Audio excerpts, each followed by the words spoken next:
Hello everyone, welcome back.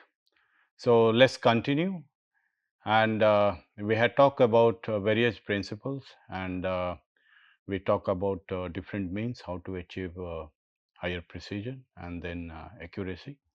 So we also try to understand with different examples. We have discussed some of them, but we take some examples and some case studies and we try to understand how these principles are used to achieve the level of precision what is required for those kind of applications.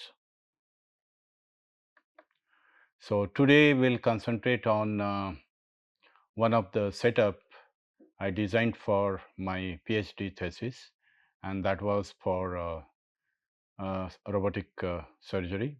And if we talk about minimally invasive surgery, it's getting incorporated with robotics. And if you are aware of, like Da Vinci robots, they are the state of the art systems, and world over in various hospitals, they are used to carry out operations, surgical operations.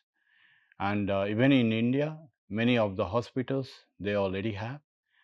And what is the way forward? What kind of precision is required to develop those kind of systems? Of course, the reliability, the safety is of the utmost concern, and the precision is always with respect to the safety requirements. So, the topic today is the telemanipulation of flexible instruments for robotic minimally invasive surgery. So, if you look at it and we look at the current trends in surgery, what we realize that the surgery now is from the open surgery. So, if we talk in terms of invasiveness, if we look at open surgery, uh, there is a lot of damage to the healthy tissues, and it's mainly because there is no access. So, the surgeon has to operate and work at the site, which is many times inside the body. So, create that access, the surgeon has to create that opening and work at the site on the organ or whichever part is affected. So, to address that open surgery, laparoscopic surgery has come up, and now it has become keyhole surgery. So, you just insert 12 to 16 kind of instrument, rigid instruments inside the body, and then you try to operate from the outside.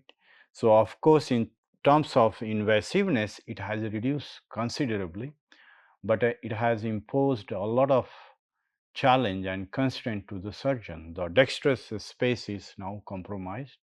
You have to work through instrument, and that was a challenge. So, but definitely the invasiveness in surgery is getting reduced. So, this is what it means. Minimally invasive surgery (MIS) is becoming less invasive.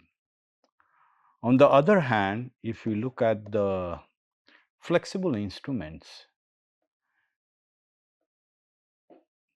what used to happen earlier, the flexible endoscopy usually is inserted through openings. It can be through natural openings also, and it can go inside the body. And initially, it was mainly for diagnosis. You just try to see, observe, and try to see if there is anything wrong. But slowly, what has happened, because if you have detected something, you may want to address then and there itself. So, you have started introducing instruments. So, for instance, if you see this kind of instruments coming out of the endoscope, so you try to address, so you try to add some invasiveness and try to address that. So, the endoscopy is becoming more invasive. So, what you see is there is a convergence. So, from the surgery point of view, the invasiveness you want to reduce. For diagnostic purposes, you are using the flexible instruments or endoscopy, and now slowly you wanted to insert uh, instruments through different channels. You have started making provisions for that, and then so what we see that there is a convergence, and then of course the both can meet and can solve a lot of problems.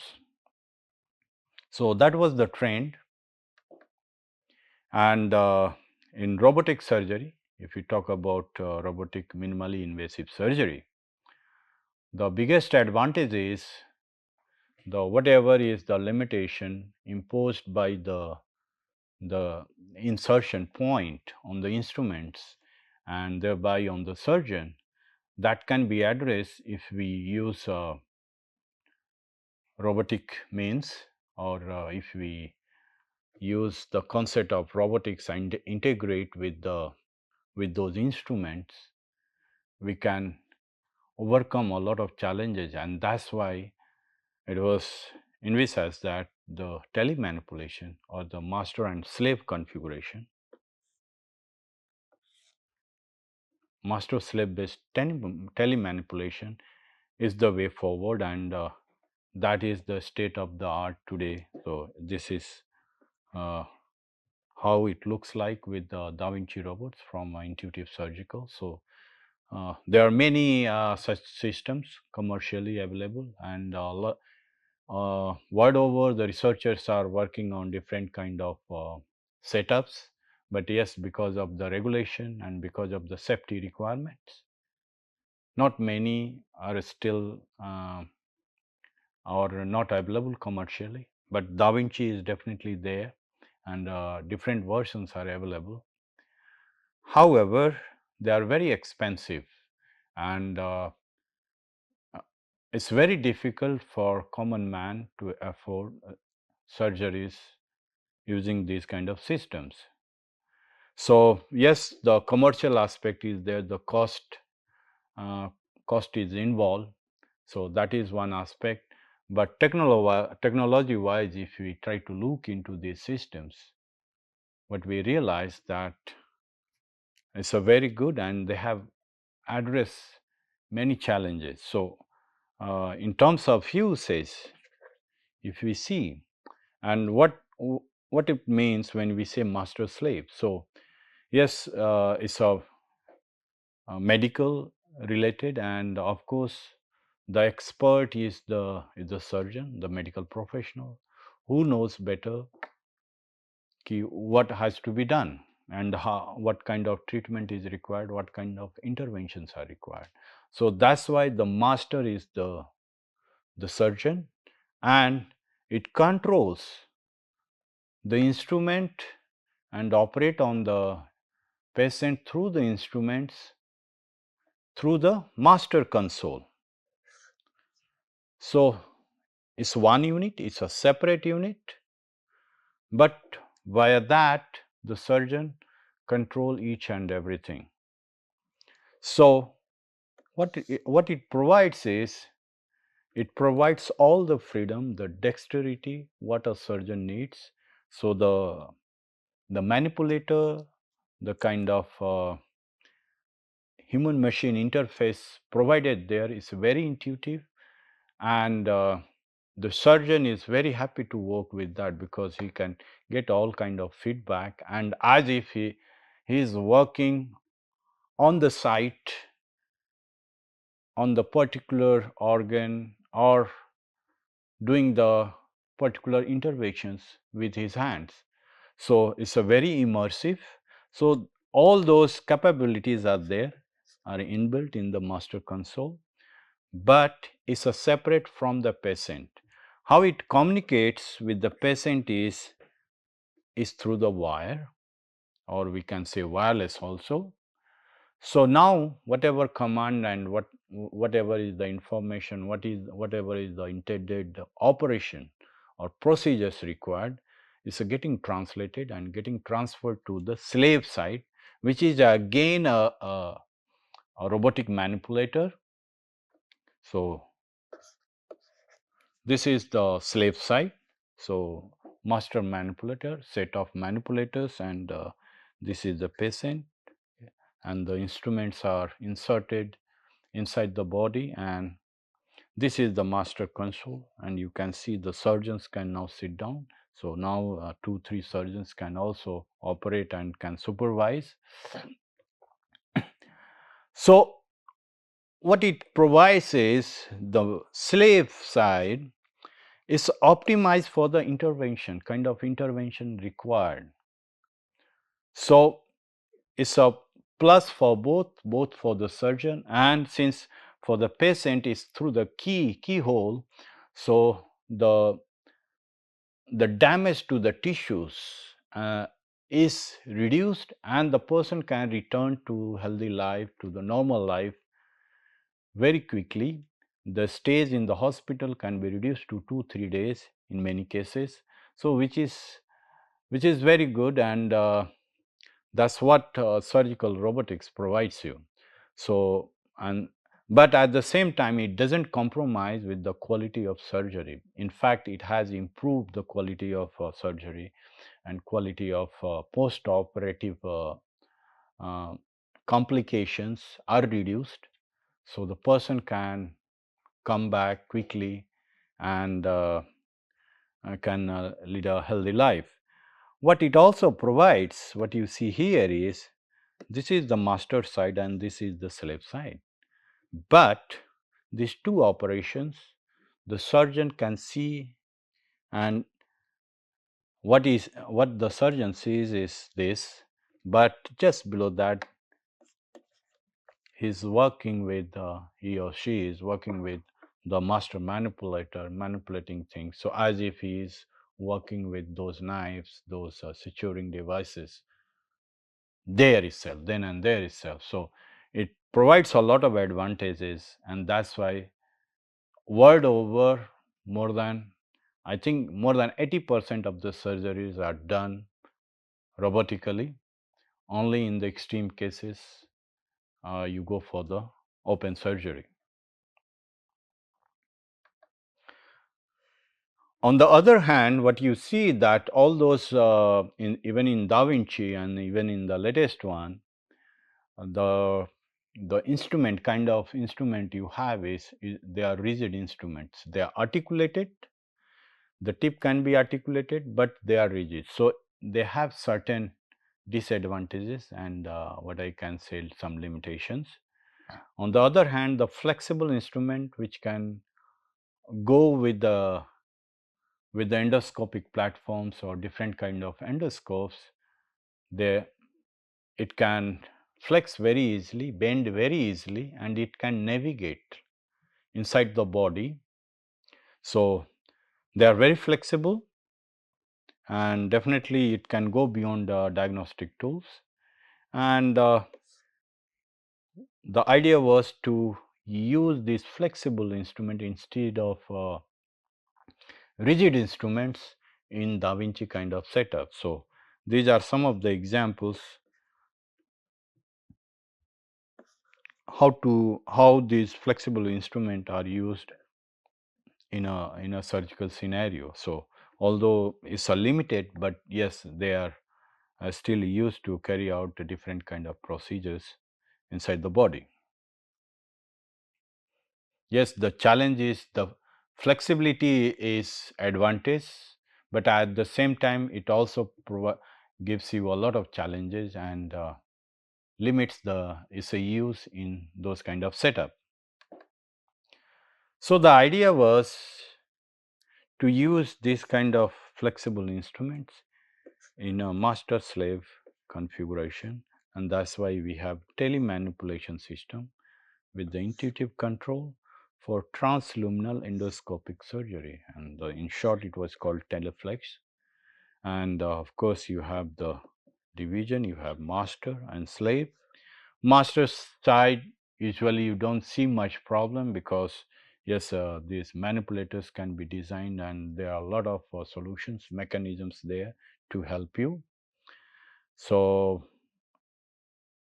that is more or less like these days you can use a different kind of HMI. You can use manipulators which can be suited or can mimic the open surgery for the intervention what is required. On the other side, on the slave side, if you see and if you want to use flexible instrument, there are limitations, and that's something we wanted to address at that time, and it's still a challenge. Many people are still working in this area and try to improve the system so that we can get advantage of flexible instruments, and whether we can integrate these flexible instruments in the robotic system and can make full use of that.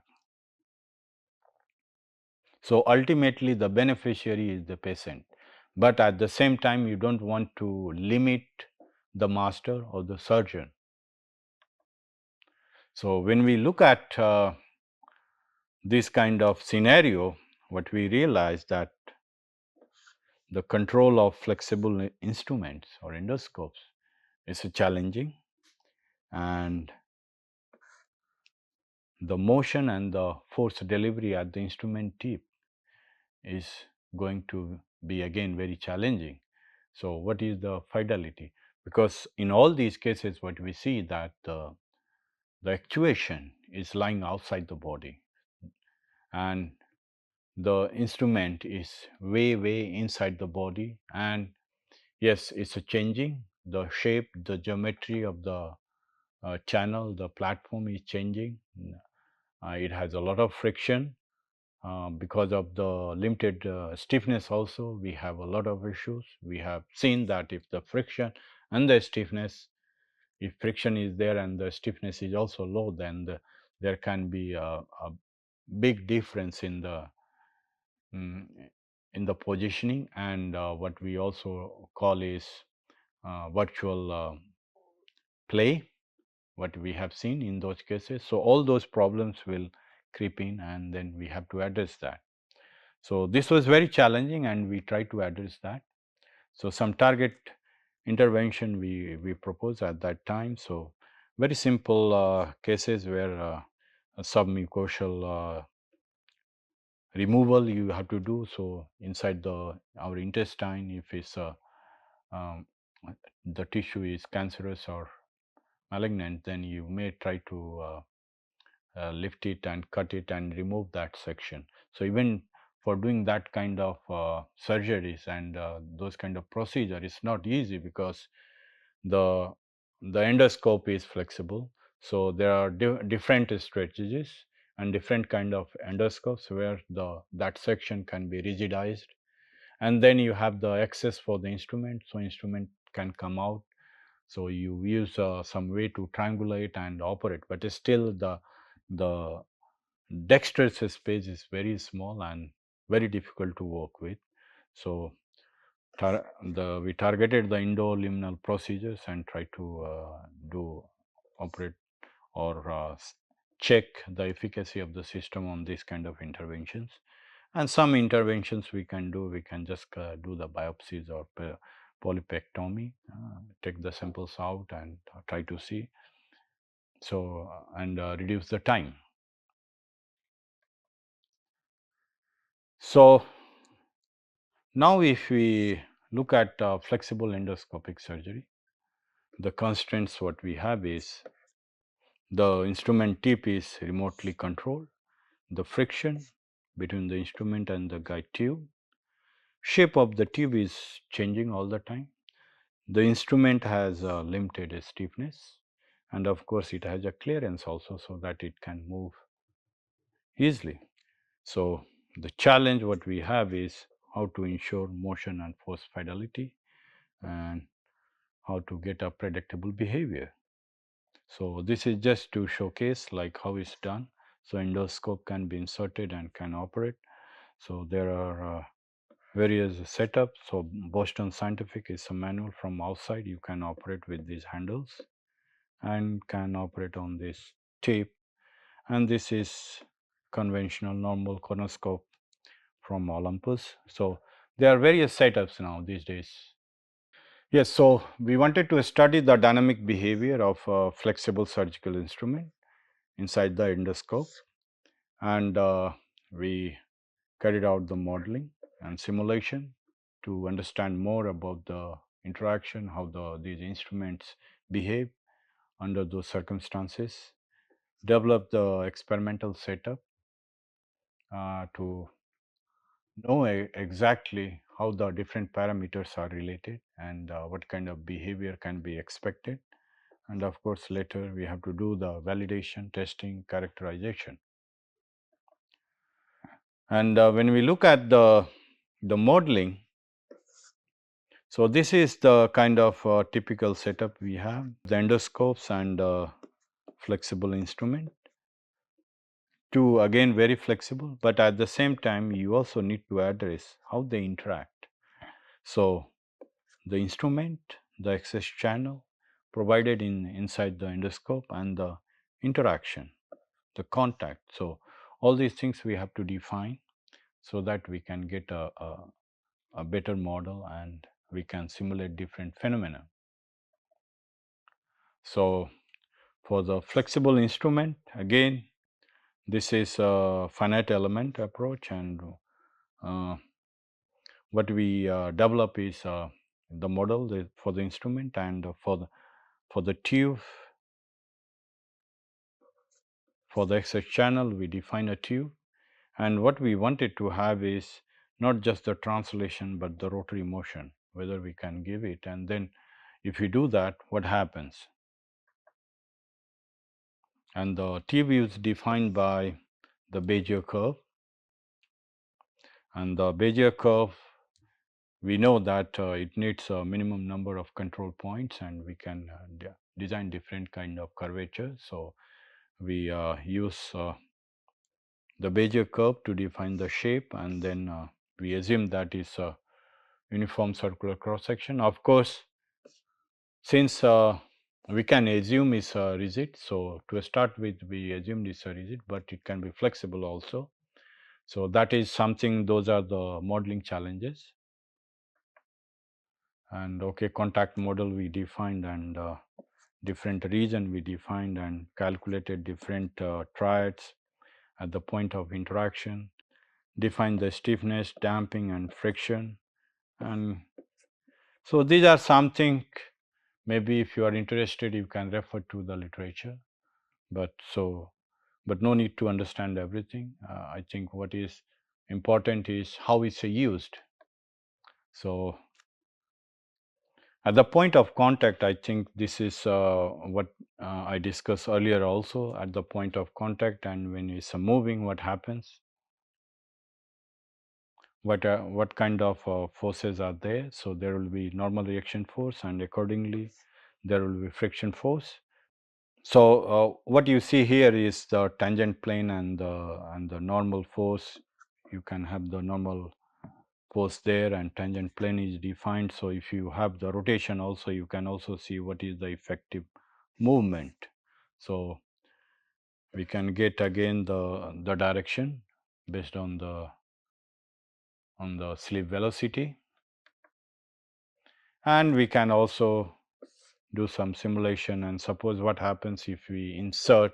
So what kind of forces will be there during the insertion at different nodes. So we can see that okay, the arrows, the magnitude, it can show that what will be the forces as is moving forward, and the magnitude you can see here, the force magnitude. It's important to know because large force on the organ, so it's although it's inside, but if it's outside and interacting with the tissue, the forces can be way higher, and it can damage the tissue, and even we can have a perforation, which is highly undesirable. So that was the modeling part, and yes, one can use a different kind of tools. A lot of finite element methods or different tools are there these days, so one can use those tools. So Now, when it comes to characterization and to the measurement, like what to do. So, of course, we want to have our own experimental setup so that we can do whatever you like. So, we want to manipulate the instrument from the base, from the proximal end, different kind of motion we want to give. We also want to see what is happening at the tip.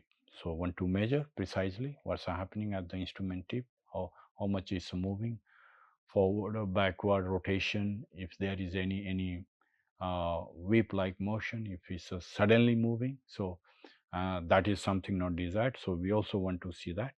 At the same time, what we also want to have is force of interaction between the instrument and the tube.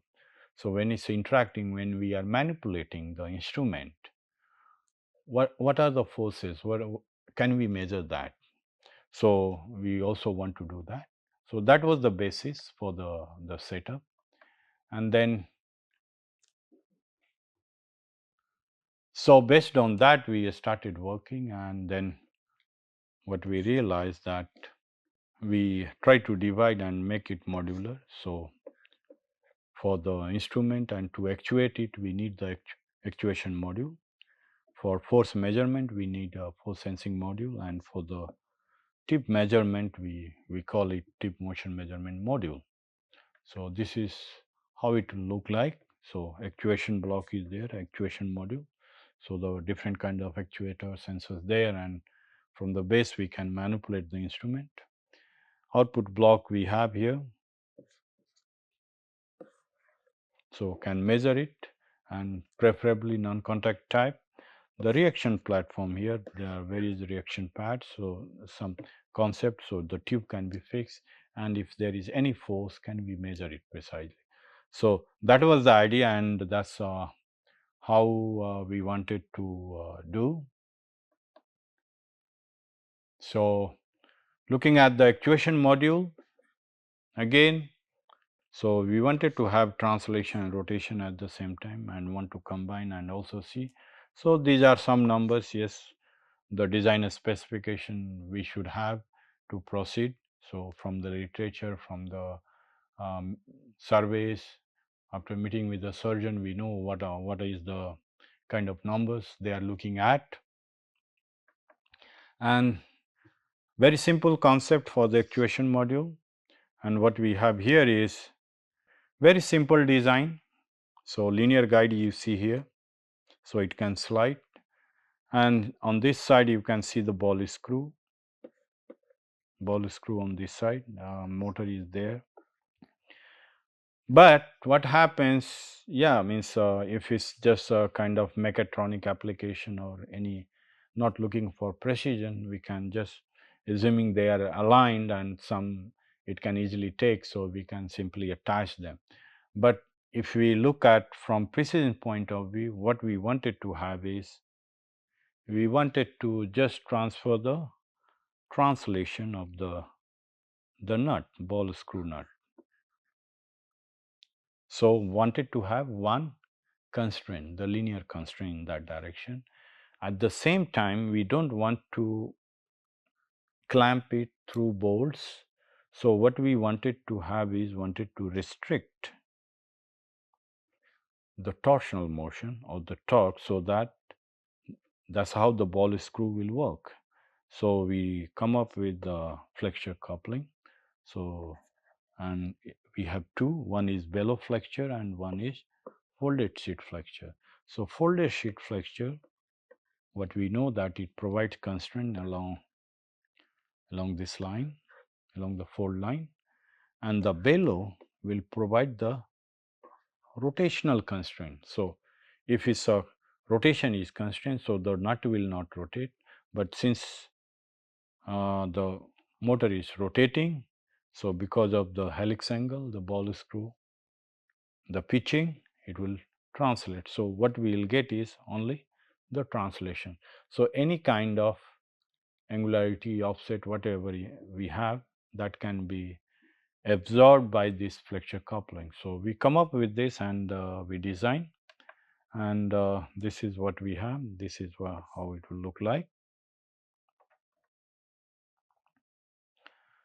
The next was the force sensing module, and this is something I think really interesting, and we want to know how it can be designed. So we wanted to know the forces in all the directions, so 6 load cells. One of the option could be to simply